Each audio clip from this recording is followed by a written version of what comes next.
In this video, I want to talk about solving polynomial inequalities. So inequalities that involve some kind of polynomial.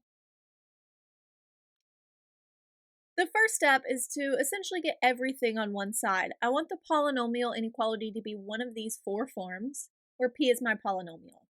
So my polynomial is greater than 0, greater than or equal to 0, less than 0, or less than or equal to 0. The second step, I'm actually going to solve the polynomial p equal to 0. So set it actually equal to 0 and solve that polynomial.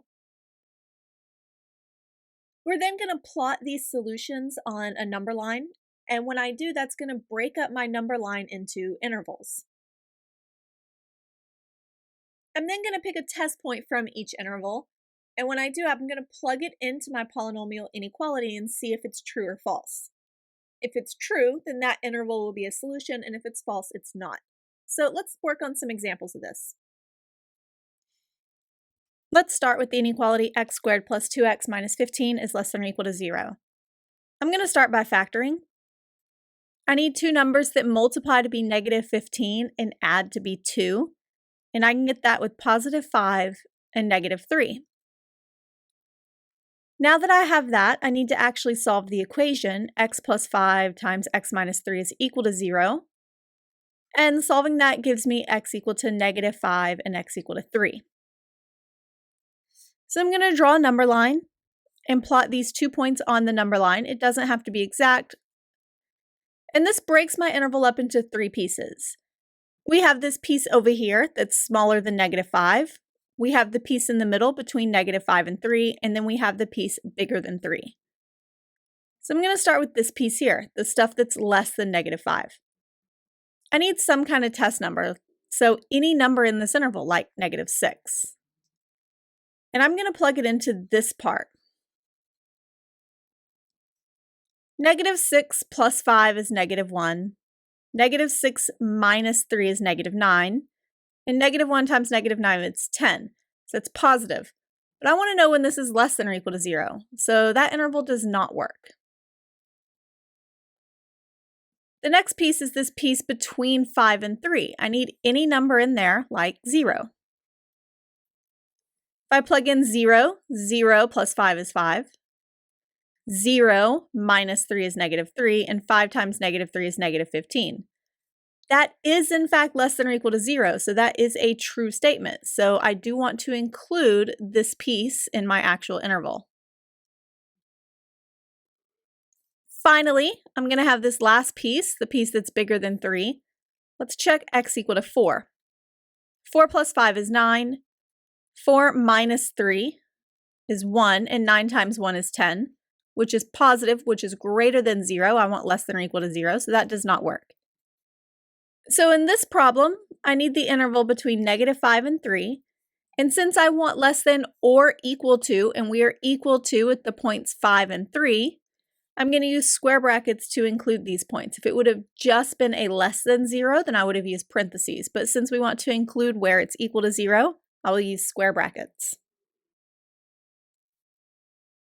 Now let's look at x cubed plus 4x squared is greater than x plus 4. So when I move everything over to one side, I'm going to get x cubed plus 4x squared minus x minus 4 is greater than 0. I'm going to go ahead and factor this. My first two terms have an x squared in common. Then I'm left with x plus 4. My second two have a negative 1 in common. And then I'm left with x plus 4. They now have an x plus 4 in common. And when I factor out an x plus 4, I'm left with an x squared here and a minus 1 here. And then I can actually factor x squared plus 1 into x plus 1, x minus 1. So my factored form, x plus 4, x plus 1, x minus 1, is greater than 0. And now I need to actually set this equal to 0 and solve. When I do, I get negative 4, negative 1, and 1. So when I build my number line, I need to plot these 3 points, -4, -1, and 1, and they don't need to be exact as long as I have a general idea of where they are.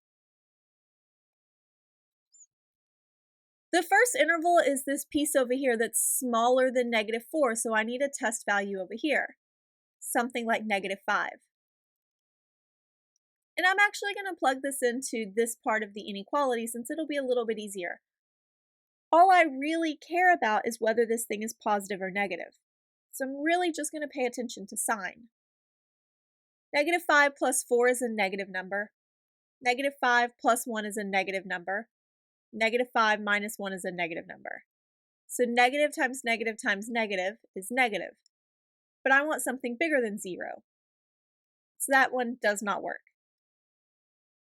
Next, I have this interval here between -4 and -1. -2 is in that interval.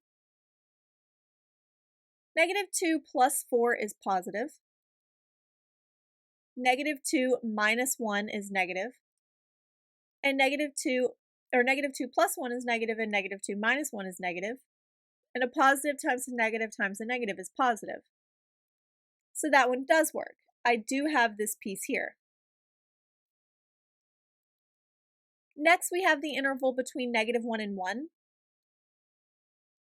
0 is in that interval. 0 plus 4 is positive. 0 plus 1 is positive. 0 minus 1 is negative.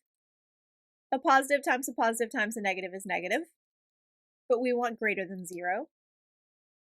Finally, we have the interval bigger than 1, so x equal to 2. 2 plus 4 is positive. 2 plus 1 is positive. 2 minus 1 is positive. Positive times positive is positive. So yes, this works. So this piece here is also included. So my actual solution, we need the interval between -4 and -1.